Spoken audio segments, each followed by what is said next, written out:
ബോണപ്പെട്ട അതായത് പ്രിയ കൂട്ടുകാരെ, ഇന്ന് നവംബർ 14 ഇന്ത്യയുടെ ആദ്യത്തെ സമ്മാനമായ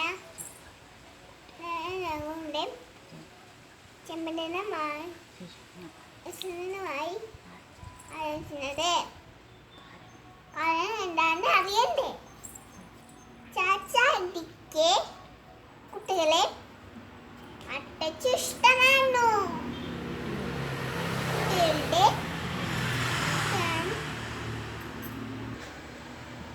കുട്ടികളുടെ ഭാവിയാണ്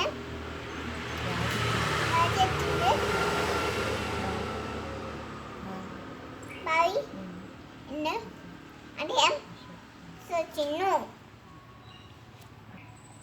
കുട്ടികൾക്കൊപ്പം ഇടപെടാനും കുട്ടികൾക്ക് വേണ്ടി എഴുതുവാനും അദ്ദേഹം സമയം കണ്ടെത്തിയിരുന്നു. ആധുനിക ഇന്ത്യയുടെ ശില്പി എന്നാണ് അദ്ദേഹം അറിയപ്പെടുന്നു. ബാലബലിയും കുട്ടികൾക്കെതിരായ ആക്രമണവും ഇല്ലാത്ത ഇന്ത്യയാണ് അദ്ദേഹം സ്വപ്നം കണ്ടത്.